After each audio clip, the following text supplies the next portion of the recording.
The Facebook notification pinged at 2:47 a.m., but I was already awake, staring at the ceiling and wondering why my fiancée Lydia hadn't come home yet. Her bachelorette party was supposed to end hours ago. I grabbed my phone, expecting maybe a drunk text or a blurry selfie with her girlfriends. Instead, I found myself looking at a photo that sent an icy chill down my spine. There was Lydia, my bride-to-be of 8 years, sitting on some guy's lap at Murphy's bar downtown. Her arms were wrapped around his neck, her face flushed with alcohol and something else I didn't want to name. The man's face was partially turned away, but I could see enough. Expensive shirt, confident smile, the kind of guy who thought he owned whatever room he walked into. The caption read, "Last night of freedom. Thanks, girls, for the wildest bachelorette ever. Hash no regrets, hash, last night single." My hands shook as I scrolled through the comments. Her friends were all laughing, posting fire emojis and "get it, girl" messages. Sienna, her maid of honor, had written, "What happens at Bachelorette stays at Bachelorette." Oops. I stared at that photo for 10 minutes, my mind racing. 8 years together. 8 years of building a life, planning a future, talking about kids and mortgages and growing old together. And this was how she celebrated our upcoming marriage. Without thinking, I screenshot the photo and posted it to my own Facebook with a simple caption. First night of freedom, actually.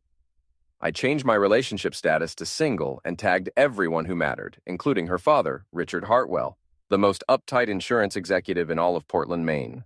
Then I waited. The response was immediate and explosive. My phone started buzzing with notifications, comments, and messages. Friends, family, co-workers, everyone had something to say. Some were supportive, others were shocked, but most were just hungry for drama. At 3:15 a.m., I heard Lydia's car in the driveway. She burst through the front door like a hurricane, her face twisted with rage. Still wearing her little black dress from the party, makeup smeared. She looked nothing like the composed insurance executive I'd fallen in love with. "What the heck is wrong with you, Eli?" she screamed, waving her phone at me. "Are you completely insane?" I was sitting at our kitchen table, laptop open, watching the social media wildfire I'd started. Our small town of Millbrook thrived on gossip, and I'd just given them the story of the year. Wrong with me? I stood up slowly. At 38, I'd learned to control my temper through years of military service and running my own handyman business. But tonight, that control was hanging by a thread. I'm not the one grinding on strangers at my bachelorette party. It was just a joke. She threw her purse on the counter. God, you're so insecure. It was harmless fun. Harmless? I pulled up the photo on my laptop screen. This looks harmless to you? Lydia glanced at the image, and her face went pale for just a second. Then the defiance came roaring back. You don't trust me after 8 years? That says everything about you, not me. Who is he? Nobody. Just some random guy at the bar. Sienna dared me to take a photo. It meant nothing. But something in her voice told me she was lying. The way her eyes darted away, the slight tremor in her hands. I'd seen enough liars in my time to recognize the signs. My phone rang. Richard Hartwell's name flashed on the screen. "Answer it," Lydia hissed. I put it on speaker. "Hello, Richard. Elliot Griffin. What in God's name is going on?" Her father's voice was ice cold. "I'm getting calls from half the town about some social media nonsense. Ask your daughter." "Lydia, explain yourself. Now." She grabbed the phone. "Daddy, it's nothing. Eli's having some kind of breakdown. The photo was just a silly joke." "A joke that's now been shared 300 times, I said. "The local news Facebook page just picked it up." Lydia's face went white. "What?" I refreshed my browser. "Channel 8 News. Local groom calls off wedding after viral bachelorette party photo. Congratulations, honey." "You're famous. This is insane," she shouted. "You're ruining everything over nothing." "I'm ruining everything?" I laughed, but there was no humor in it. "I'm not the one who decided to dry hump a stranger 3 days before our wedding." Richard's voice crackled through the phone. "That's enough, both of you. Lydia, come home. We'll discuss this like adults." After she left, I sat in my kitchen and watched the story explode across social media. Friends from high school were commenting. My military buddies were weighing in, even my elderly neighbor, Mrs. Carlin, had somehow found the post and left a string of shocked face emojis. But as the adrenaline faded, a nagging feeling settled in my gut. Lydia's reaction had been too extreme, too defensive. And that man in the photo, there was something familiar about him, even with his face partially hidden. I was going to find out who he was. Chapter 2. The next morning brought a parade of phone calls, text messages, and unexpected visitors. Mrs. Carlin knocked on my door at 7 a.m. with a casserole and a hungry look in her eyes. "Such a shame, dear," she said, bustling into my kitchen uninvited. "Though I have to say, I always wondered about that girl. Too ambitious, if you ask me. And those late nights at the office." Late nights? Oh yes, working until all hours. Though between you and me, I saw her car leave at 5:30 most days, then come back around 9 or 10. Strange way to work late, don't you think? I filed that information away and called my best friend Mike, who managed O'Malley's bar downtown. If anyone knew the local gossip, it was Mike. "Dude, you broke the internet," he said when he answered. "Half the town's talking about it. The other half is sharing memes. I need a favor. Can you meet me for lunch?" Already clearing my schedule. We met at O'Malley's during the slow afternoon shift. Mike poured me a beer and slid a basket of wings across the bar. "So what's the real story?" he asked. I showed him the photo again. "Look at this guy. Really look at him." Mike studied the screen, then his eyes widened. "Holy crap. Is that Troy Barron? Who's Troy Barron?" "Regional manager at Hartwell Insurance, Richard's golden boy. Drives a BMW, thinks he's God's gift to women. He comes in here sometimes with clients." Mike paused. "Eli, if Lydia's messing around with Troy Barron, this is bigger than just cheating. That guy's her boss's boss." The pieces started clicking into place. The late nights, the defensive reaction, the panic in her eyes when I posted that photo. This wasn't just about a drunken mistake at a bachelorette party. "I need to know for sure. What are you thinking?" "I'm thinking it's time to do some investigating." Mike grinned. "Count me in. But first, you should know, your little social media stunt cost Troy some serious face. Word is Richard called him into the office this morning. The whole company's buzzing about it." That afternoon, I drove to Lydia's office building and parked across the street. At 5:30, just like Mrs. Carlin had said, Lydia walked out to her car. But instead of driving home, she pulled out of the parking lot and headed toward downtown. I followed at a distance, my heart pounding. She drove to the Riverside Apartments, the expensive complex by the waterfront. I watched her park and walk into Building C like she'd done it 100 times before. 20 minutes later, she emerged with a tall man in an expensive suit. Even from a distance, I recognized him from the photo. Troy Barron. They got into his BMW and drove off together. I sat in my truck for an hour, processing what I'd just seen. This wasn't a one-night mistake. This was an affair. When I got home, I called my old army buddy, Darius, who now ran a private security company in Portland. "I need help with something," I told him. "What kind of help?" "The kind you're good at. Research, surveillance, maybe some creative problem solving." Darius chuckled. "Sounds like someone's in trouble. What's the situation?" I explained everything. The photo, the investigation, what I'd discovered about Troy.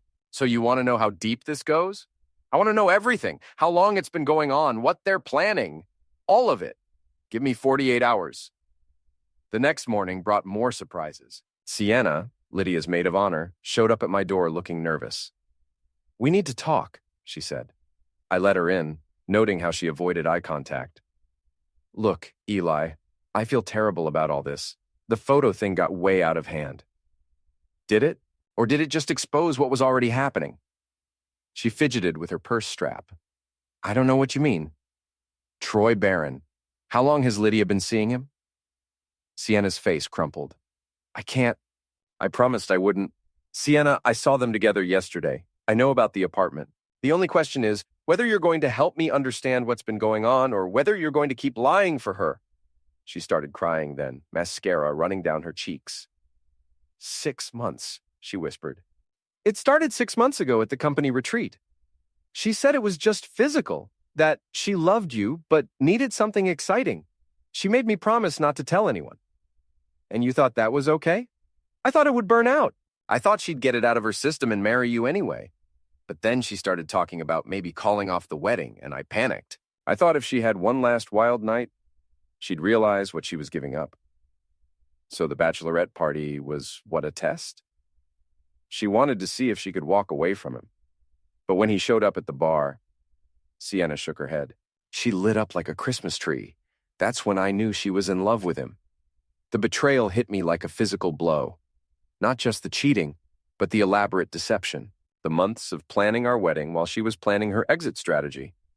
"There's more," Sienna said quietly. "Troy's been promising to leave his wife. He says once he gets the promotion to vice president, he'll have enough money to make a clean break. Lydia thinks they're going to run away together. His wife, Troy's married. Has been for 15 years. 2 kids in private school. I stared at her. And Lydia knows this? She thinks she's different, that he really loves her this time. After Sienna left, I sat in my garage workshop, surrounded by the tools of my trade, and planned my next move. For 8 years, I'd been the steady, reliable guy. The one who fixed things when they broke, who kept his mouth shut and his head down. But Lydia and Troy had made one crucial mistake. They'd humiliated me publicly, thinking I'd just take it and fade away quietly. They were about to learn that the quiet ones are often the most dangerous when pushed too far. Chapter 3. Darius called me at 6 a.m. on Friday with news. "Your girl's been busy," he said. "I've got hotel receipts, credit card statements, and enough text messages to write a romance novel. Want the highlights? Give me everything." They've been meeting twice a week for 6 months. Always the same hotel, the Riverside Inn downtown. Troy pays cash, but Lydia's been using her credit card for dinners, gifts, even lingerie. She's not exactly covering her tracks. What about the texts? That's where it gets interesting. Troy's been feeding her a line about getting promoted to VP, leaving his wife, the whole fairy tale. But I did some digging into his finances. Guy's leveraged to the hilt. Big mortgage, kids' school tuition, country club memberships. He's not leaving his wife anytime soon. Does Lydia know that? Based on these messages, she's planning to move in with him after your wedding gets officially called off. She's already been looking at apartments. The betrayal cut deeper with each new detail. While I'd been planning our future, she'd been planning her escape. "There's one more thing," Darius said. "Troy's got a reputation at work. This isn't his first affair. Word is he's done this dance before. Promises to leave his wife, strings the woman along for months, then disappears when things get complicated. Send me everything you've got, already in your email. What are you planning?" "I'm planning to give them exactly what they deserve." That evening, I drove to O'Malley's to meet Mike. The bar was crowded with the usual Friday night crowd, but Mike had saved me a seat at the end where we could talk privately. "You look like heck," he said, sliding a beer across the bar. "Feel worse. But I've got a plan." I filled him in on what Darius had discovered. Mike's expression grew darker with each detail. "So what's the play?" "First, I'm going to have a conversation with Troy. Man to man." "You sure that's smart? Guy like that probably has lawyers on speed dial." "I'm not going to threaten him, just going to make sure he understands the situation."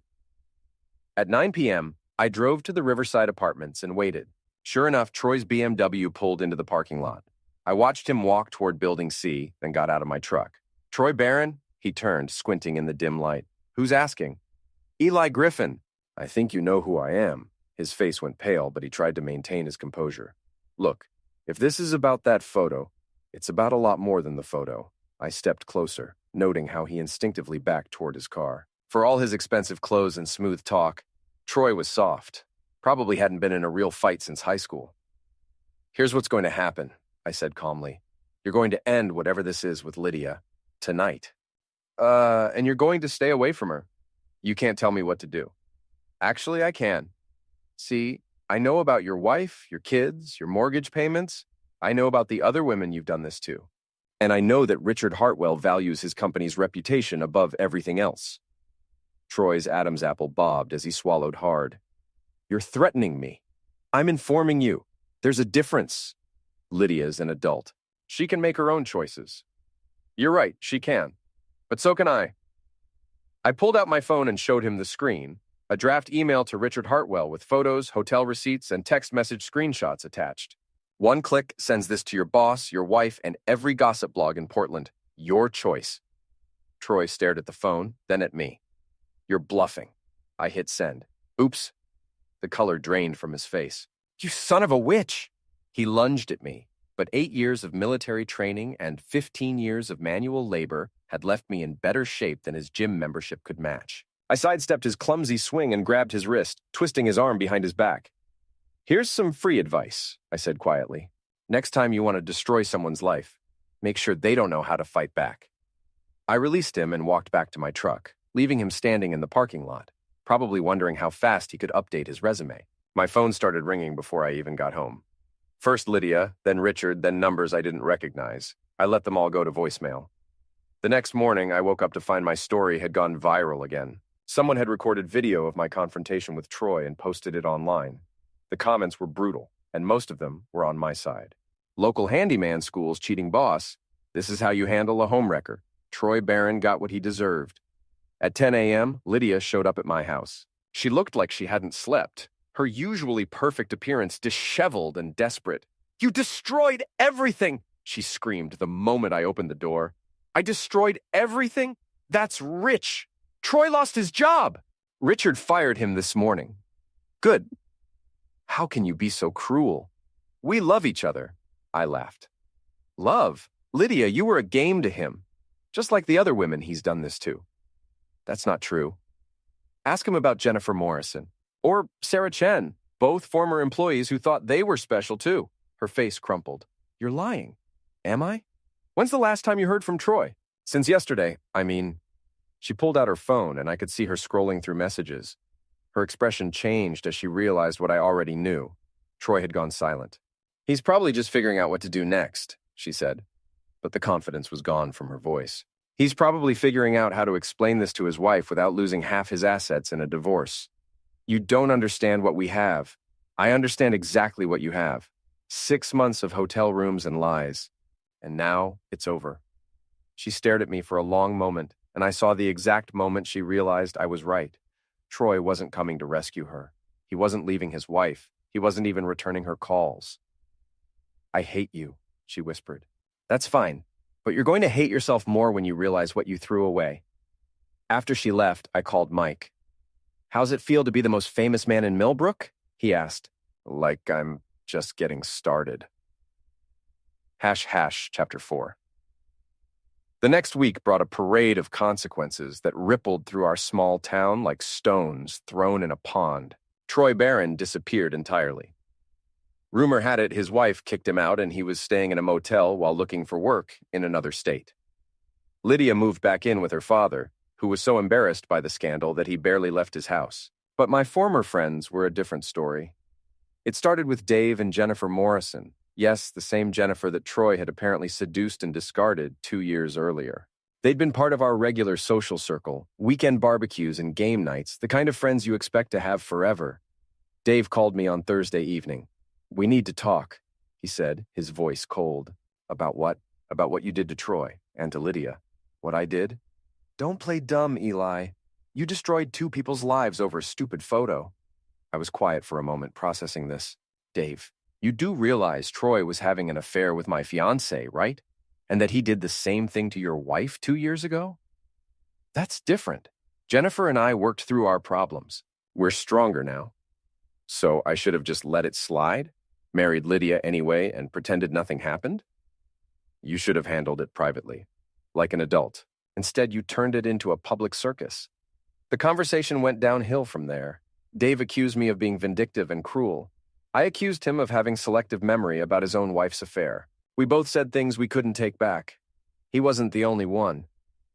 Over the next few days, I heard from Tom and Susan Bradley, Mark and Carol Chen, and several other couples from our social circle. The message was consistent. I'd gone too far. I was the villain in this story. It became clear that they'd been talking among themselves, building a narrative where I was the bad guy and Lydia and Troy were the victims of my vindictive revenge plot. The breaking point came on Saturday night at O'Malley's. I was having a quiet drink with Mike when Dave walked in with Tom Bradley and Mark Chen. They spotted me immediately and made a beeline for my table. "Well, look who's here," Dave said loudly enough for half the bar to hear. "The town's newest celebrity." "Dave, don't do this here." "Why not? You didn't mind making your business public before?" Tom stepped closer. "You know what you are, Eli. You're a bitter, small man who couldn't handle the fact that his woman found someone better." The bar went quiet. Everyone was watching now. Phones probably already recording. "Someone better?" I stood up slowly. "You mean a married man who was using her for love while lying about leaving his wife?" "At least Troy treated her like a queen," Mark added. "When's the last time you took Lydia somewhere nice? When's the last time you bought her flowers or jewelry or made her feel special?" "I was saving for our wedding. You know, the one she was planning to skip out on." "Because you're boring," Dave shouted. "You're a small-town handyman with no ambition, no class, no future. Lydia deserves better than fixing toilets for the rest of her life." The words hit like physical blows. These were supposed to be my friends, People who'd known me for years, who'd eaten at my table and celebrated holidays with me. You want to know what's really pathetic? Tom continued. You're so insecure that you had to destroy everyone else's happiness because you couldn't keep your own woman satisfied. That's enough, Mike said, stepping between us. Stay out of this, Mike, Dave snapped. This is between us and your loser friend here. Something snapped inside me then. The weeks of humiliation, betrayal, and now this. My own friends turning on me to defend the people who'd wronged me. You want to know what's pathetic? I said, my voice deadly calm.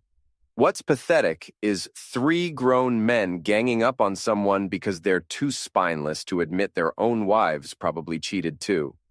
What did you say? Mark stepped forward. You heard me. Jennifer definitely did, with Troy. And I'm betting if I looked hard enough, I'd find out about the others too. Dave swung at me then, a clumsy haymaker that I saw coming from a mile away. I ducked and came up with an uppercut that caught him in the solar plexus. He doubled over, gasping. Tom grabbed a beer bottle and came at me, but Mike tackled him before he could swing it. Mark tried to circle around behind me, but I spun and caught him with an elbow to the ribs that sent him stumbling backward into a table. The fight was over in 30 seconds, but the damage was done. Not just the physical damage, though Dave would be sore for a week and Mark would have a nice bruise on his ribs, but the social damage. The final burning of bridges that could never be rebuilt. Get out, Mike told them as they picked themselves up off the floor. All of you. And don't come back. As they limped toward the door, Dave turned back to me. This isn't over, Eli. We'll make sure everyone knows what kind of man you really are. They already know, I replied. I'm the kind who fights back.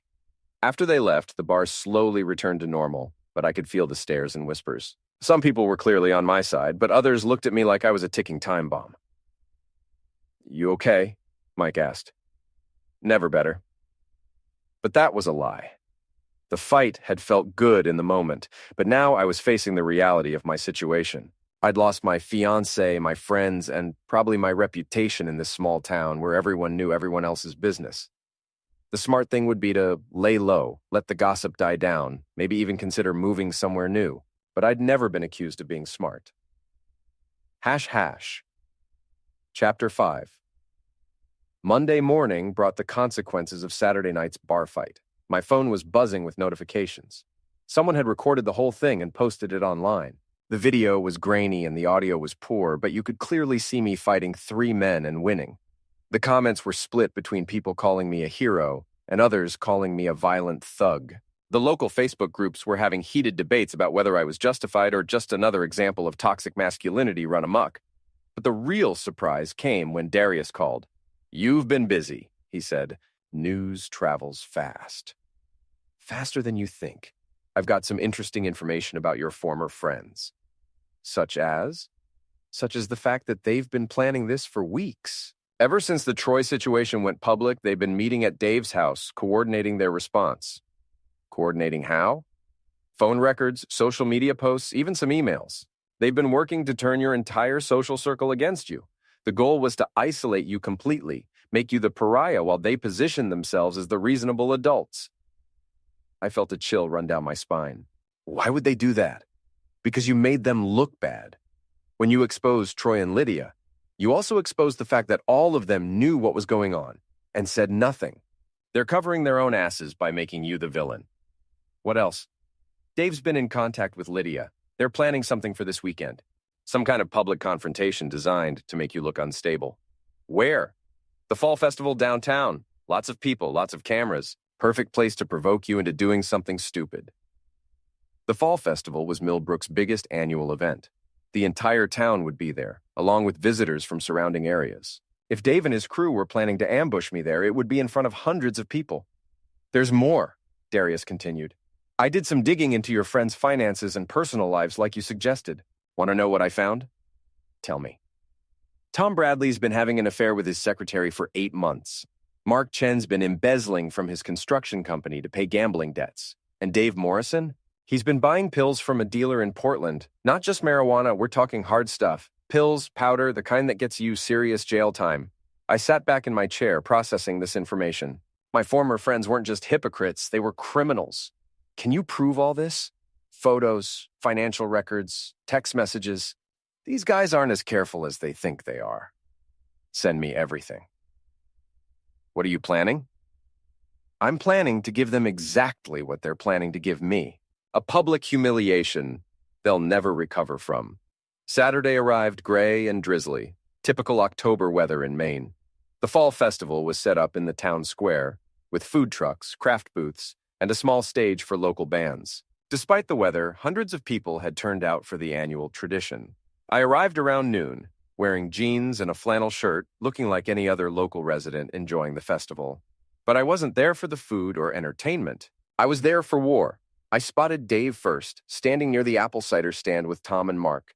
They were scanning the crowd, clearly looking for me. Nearby, I could see Lydia talking with some of her co-workers, occasionally glancing in Dave's direction. They were all here. Perfect. I walked over to the small stage where a local country band was finishing their set. The festival organizer, Betty Walsh, was standing nearby with a clipboard. "Betty, can I borrow the microphone for a minute?" I asked. "Sure, honey. You want to make an announcement?" Something like that. I climbed onto the stage as the band was packing up their equipment.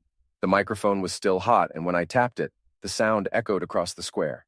"Can I have everyone's attention, please?" The crowd slowly turned toward the stage. I could see Dave and his friends pushing through the people, realizing what was happening, but unable to stop it. For those who don't know me, I'm Eli Griffin.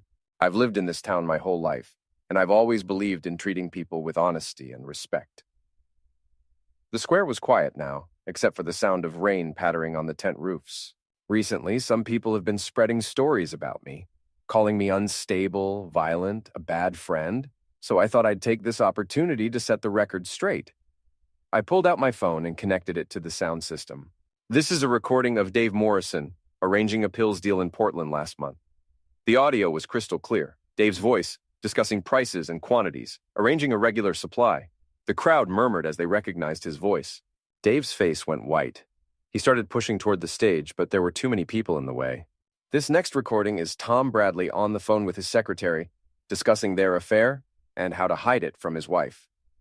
Tom's voice filled the square, talking about hotel rooms and lies, laughing about how clueless his wife was. I could see Susan Bradley in the crowd, her face a mask of shock and rage.